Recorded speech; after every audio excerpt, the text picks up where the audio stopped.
EFCC, ICPC, and DSS not enough. Buharis government approves establishment of another anti-corruption agency.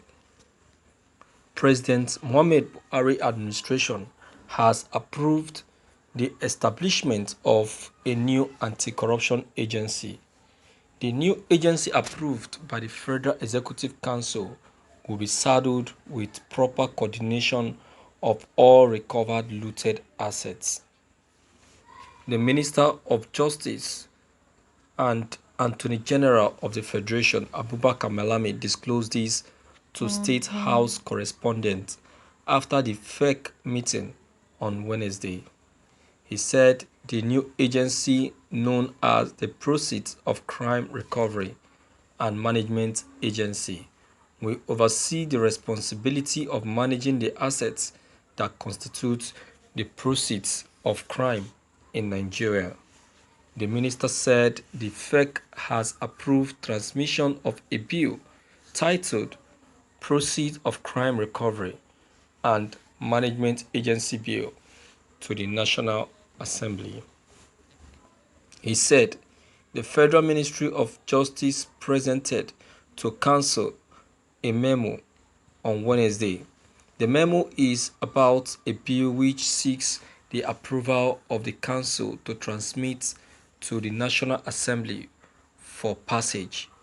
It is the Proceeds of Crime Recovery and Management Agency Bill.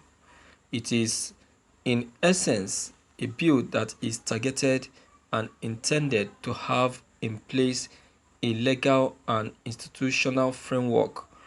The legal component of it is having a law, and the institutional component of it is to have an agency that will be saddled with the responsibility of managing the assets that constitute the proceeds of crime in Nigeria.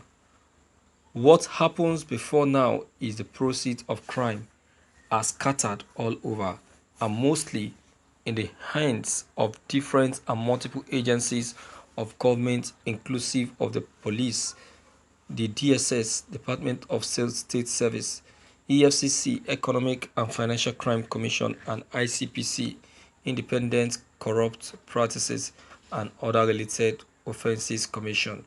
So with that kind of arrangement, which is ad hoc, there is no agency of government that is saddled with the responsibility of data generation.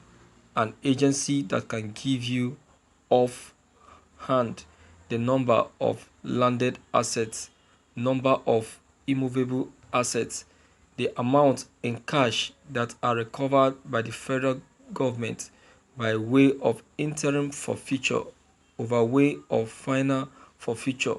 So it is indeed over time a kind of arrangement that is not uniform and consistent. If you have a budget item for recovery asset, this agency will now be in a position to provide information to the Federal Ministry of Finance, Budget and National Planning on demand as to what amount is there available for budget purposes, therefore establishing the desired transparency, the desired accountability which has not been available before now, the AGF stated. Recall that Ibrahim Magu, the suspended acting chairman of the EFCC, had urged the Justice Ayo Salami-led Judiciary Commission of Inquiry investigating him to summon Abubakar Malami, the Attorney General of the Federation (AGF).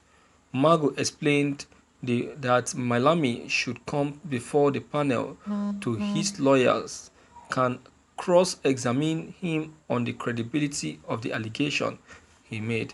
The suspended EFCC board sought permission to subpoena Malami to appear before the panel. In response, however, Malami had said he will gladly before the Justice Ayo Salami-led presidential panel if he is summoned. Magu's activity as the acting chairman of the EFCC from 2015 to 2020 is under investigation. Thank you for listening to this news. Well, There is nothing bad in what the president has just done, but one thing should be made straight. Yes, one thing should be made straight. The president is still delaying the the uh the the the the the the, the total trial of Mago. They are still delaying it. Look at, okay, now uh they have now come up with something else now, saying that Mago has been exonerated, that he has been exonerated, and that the allegation on him is now is appearing to be false, according to his lawyer.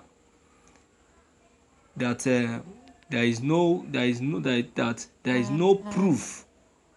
There is no proof anywhere that shows that Magu actually embezzled a certain amount of money or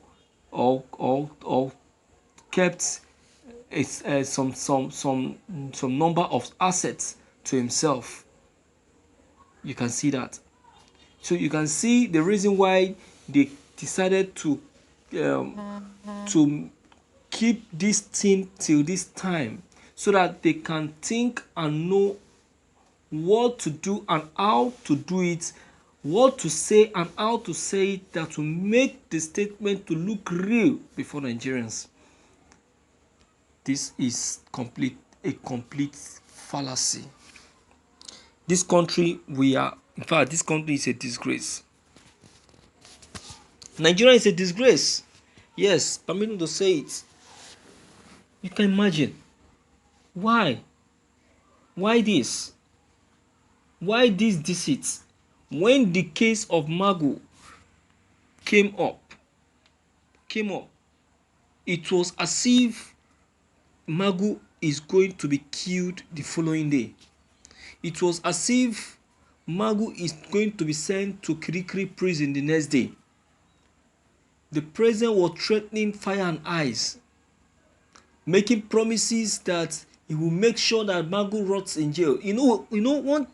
I started suspecting this Magu's case the moment they decided to keep him in a mosque instead of being in that prison as per detaining. Is the way Magu was detained? Is that the same way Shore was detained? Is that to let you know how deceitful this country may be? This country, we are not straightforward. We are not straightforward one bit. We have a lot of deceitful and cheating leaders. My viewers, I will really appreciate you to come into this matter. Alright, so please do well to leave your comment below the comment box. Click on the subscription button as well as bell button to get updated whenever we upload any new videos. Thank you.